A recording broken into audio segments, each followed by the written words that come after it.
They found her crawling out of the woods at dawn, barefoot, bloodied, her lips stitched together with thick black thread.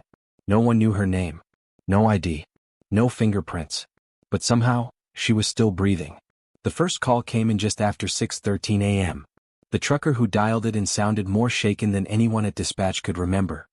His voice cracked as he tried to explain what he'd just seen crawling out of the tree line near mile marker 47. A woman, I think, or something like one. When the first patrol car arrived at the scene 10 minutes later, Deputy Collins thought he was dealing with the aftermath of a hit and run. That's what it looked like at first. A figure collapsed on the side of the road, dirty, trembling, smeared with blood and pine needles. But when he got closer and saw her face, everything changed. She was alive but barely. Her eyes, wide and feral, followed every movement, flickering with the terror of someone who had been hunted. But it was her mouth, her sealed, sewn-shut mouth, that froze Collins in place. Thick, black thread pierced her lips in crude, uneven intervals, the flesh inflamed and leaking pus in places where the stitching had begun to tear. Whoever had done it had meant for her to stay silent, and had taken their time to make sure of it. She tried to stand when Collins approached, but her legs gave out, snapping like twigs beneath her weight. The EMTs arrived in minutes, but none had ever seen anything like it. The woman's body bore marks of sustained trauma, rope burns around her ankles and wrists, bruises in various stages of healing.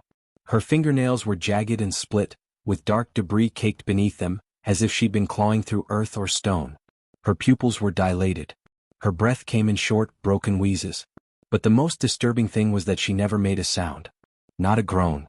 Not a cry. Not even when they cut the first stitch. The hospital intake nurse vomited in the hallway after assisting with her preliminary cleaning. The surgeon who finally removed the last of the thread said later it was like her lips had grown around the stitches, like her body had accepted the thread as part of her. They couldn't get a name. No ID.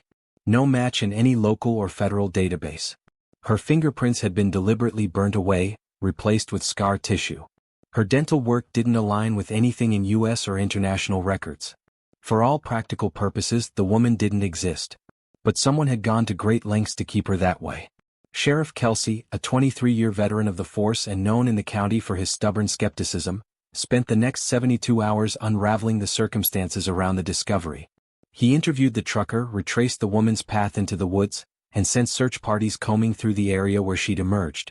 That patch of woods, dense, unpatrolled, and stretching over 30 miles, had long been a dumping ground for urban legends. Hunters spoke of strange sounds at night. Kids dared each other to go past the creek. But the sheriff had never taken any of it seriously. Until now.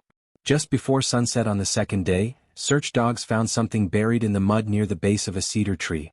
A handful of long black threads identical to those pulled from the woman's lips. Nearby they uncovered a torn strip of flannel, soaked with dried blood, and a crude charm made of bone and twine, nailed into the bark of a tree. The charm looked like a mouth, a perfect oval stitched tight with wire. That's when they called in the state police. A forensic pathologist confirmed the injuries on the woman's body indicated prolonged restraint, maybe weeks, possibly months, malnutrition, dehydration, old fractures that had healed incorrectly. But the pathologist also found something else, a faint pattern etched into the woman's back.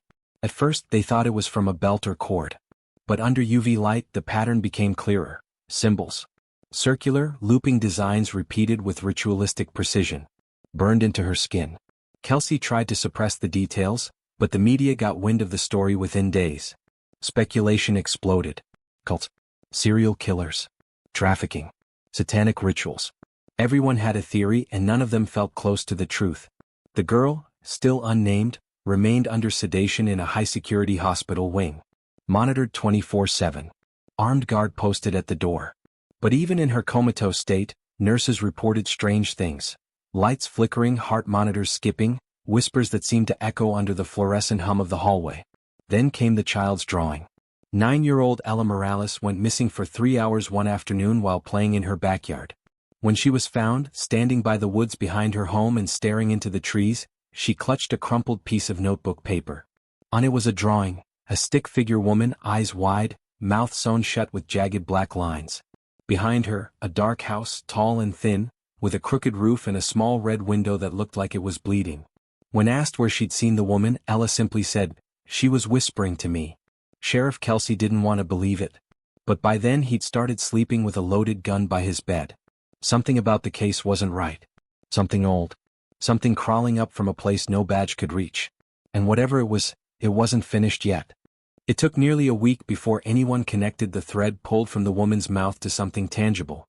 Forensics identified the black filament as an unusually coarse variant of silk, untreated, hand-spun, and dyed with organic compounds not commonly used since the early 1900s.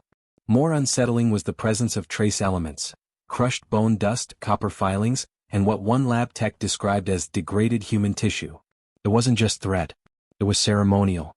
While the rest of the world turned the girl into a headline, the silent one, the stitched woman, the girl with no past, Sheriff Kelsey focused on where the thread could have come from. The investigation's turning point arrived through an unlikely source, a retired textile historian from the nearby town of Calwell, who'd read about the case in the paper. He contacted the department and in a hoarse voice over a landline, mentioned a mill that once operated just outside Larkspur County, a private family operation known as Hollow Silk. The property had been abandoned for decades. According to old land records, the mill had burned down sometime in the late 1940s, but the family who ran it, the Whitakers, still owned acreage deeper into the woods, land that had been tied up in probate limbo after the entire bloodline reportedly vanished. No heirs. No sales. Just a name and a plot of dirt that most locals avoided. The deed referenced one remaining structure, a two-story farmhouse listed under a secondary address, Black Hollow Road. The sheriff, 2 deputies, and a crime scene tech made their way there just after noon on a Monday. The road was nearly invisible, overgrown with wild grass and flanked by skeletal trees that seemed to bend toward them as they passed. At first glance, the house looked like nothing more than a ruin. The paint had peeled to a skin-like texture, and the wood beneath sagged and splintered. Vines crept up the porch like veins. No birds. No bugs. Just silence so complete it felt unnatural. They approached with weapons drawn, unsure of what they might find. Inside the house was deathly still. The air smelled of mildew, rot, and something coppery, like dried blood and pennies. The wallpaper had yellowed and curled, revealing strange etchings on the plaster underneath, looping symbols, crude glyphs, a language no one could immediately place. Furniture had been left to decay. Old portraits hung crooked on the walls. Unsmiling faces, their eyes faded to ghostly blanks. But someone had been there recently. On the kitchen table sat a mason jar filled with murky liquid and a clump of tangled hair. Another jar contained something small and shriveled, wrapped in cloth and twine. An oil lamp still had fuel. Footprints, barefoot, small, trailed through the dust. Upstairs, one room had been cleared completely, swept clean and covered in symbols drawn in chalk and soot. At its center was a circle of ash, and in the corner, a wooden chair outfitted with leather restraints. Pinned to the back wall were photographs. Hundreds of them. Some faded. Some fresh. All of women, bruised, bound, gagged. Some unconscious. Some looking directly at the camera, wide-eyed and hopeless. One photograph showed a woman with her mouth open in a silent scream mid-stitch. Another showed the stitched woman herself, unmistakably the same face, pale and gaunt, bound to the chair in the same room they now stood in. Then they found the cellar. The entrance had been boarded over and nailed shut, but the boards had rotted just enough to let the scent through. Something foul drifted up, not quite decomposition but wrong in a way none of them could name. They descended carefully, guns drawn, flashlights cutting through the damp blackness. Below, the cellar opened into a crude stone room. Chains hung from the ceiling. Bloodstains darkened the concrete. Carved into the walls were more of the looping symbols, but deeper, more defined, as though someone had spent years engraving them by hand. In the far corner sat a trunk. Inside they found clothing, women's garments, torn and stained, some child-sized. Beneath that, more jars, this time labeled with names. But the names weren't in any known language. The crime tech noticed something else, a seam in the wall, almost invisible. A hidden panel. When they pried it open they found a tunnel, narrow and carved by hand, leading somewhere deeper underground. At the end of it was a small, round chamber lined with candle stubs and bones. On the far side stood a mirror, old, cloudy, cracked down the center. But in its reflection, something was wrong. The room in the mirror wasn't empty. Sheriff Kelsey backed away. They sealed the tunnel. The house was marked as a crime scene and placed under lockdown. But that night, one of the deputies who had entered the house was found dead in his apartment. A self-inflicted wound, lips sewn shut with black thread. No note. No warning. Just a word carved into his chest with a knife. Vessel. Kelsey knew then that this wasn't just a place where bad things happened. It was a place built for them. A house that didn't forget. A house waiting for something to return. At first they thought she was catatonic. The stitched woman had been moved to a secure medical facility out of state, where doctors kept her under sedation to manage infection and trauma. When she woke, she didn't scream or cry. She didn't speak, couldn't, still healing from the grotesque mutilation done to her mouth. But it wasn't just physical silence. It was deeper. As if her body remembered the rules of a language she no longer had permission to use. She didn't respond to questions. Not to therapists. Not to detectives. She didn't blink at photographs of the house on Black Hollow Road. But she began to draw. At first, simple things, circles, spirals, jagged lines. Then more complex symbols. Scenes. Faces. Always the same, a tall, thin figure with elongated arms, no face and thread where its mouth should be. Always looming. Always behind her. The drawings disturbed the staff. They were intricate, methodical, like something planned, not random trauma responses.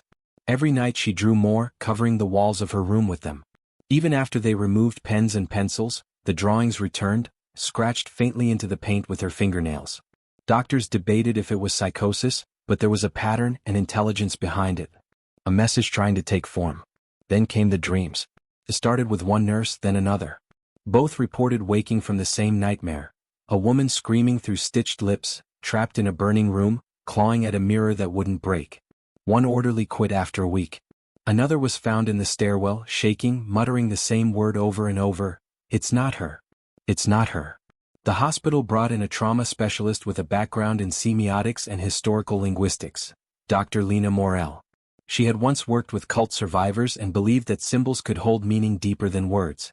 She studied the woman's drawings and immediately recognized the structure, not random but linguistic. A symbolic language predating modern alphabets. She believed the girl had been part of a ritual, possibly unwillingly, possibly as the focal point of it. But she also noticed something far more alarming.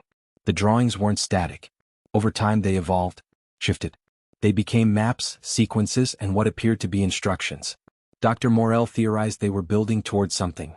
A process, a ritual designed not just to silence but to contain. And now, with the stitches gone, that containment was weakening. By then the stitched woman had stopped eating. Her vitals held, but her body grew colder. Nurses noticed her breath sometimes fogged in ways that didn't match the temperature. When visitors entered the room they spoke of pressure, like gravity pulling inward. Surveillance footage flickered randomly when she was alone. In one 22-second clip, the camera went dark and then came back showing a clear message scrawled on the wall. It's listening now. Dr. Morell, desperate for answers, arranged a final session with the woman. No guards. Just a locked room, a camera, and a microphone. The woman sat motionless at the table. Dr. Morell placed a mirror between them. She hoped the reflection would trigger something. For 5 minutes there was silence. Then the woman raised her hand and pressed her palm to the glass. Her mouth began to move, not open, not speak, but stretch. Her lips pulled unnaturally wide, skin straining. From her throat came a dry, rasping sound, not quite a voice but something like breathing backwards. Dr. Morell tried to speak, but her nose began to bleed. The lights flickered. On the audio recording later recovered from that session, there's a 10-second stretch of static, followed by a deep voice whispering in a language no one could translate. After that day, Dr. Morell was never seen again. The hospital shut the case down. Federal agents arrived under orders no one questioned. The woman was moved again. No announcement, no records, no trail. It was said she died. It was said she was taken into federal custody. Others believed she escaped. But some people still dream of her. Witnesses across the state began reporting strange figures near the woods at night, tall silhouettes with black thread trailing from their mouths. Children began waking with symbols drawn on their arms. People spoke of mirrors that distorted their reflections just slightly, enough to notice, enough to fear. Sheriff Kelsey disappeared 6 weeks after the Black Hollow raid. His home was found untouched. His gun locked away. On his kitchen table sat a single item, a spool of black silk thread. There was no official ending. No final statement. Just fragments. Pieces of something older than language buried in the bones of that house, woven into the flesh of that girl. Maybe she had been a vessel. Maybe the stitches weren't meant to silence her, but to hold something inside. Something that had been whispering long before she was found. And now that her lips were free, it had found its voice.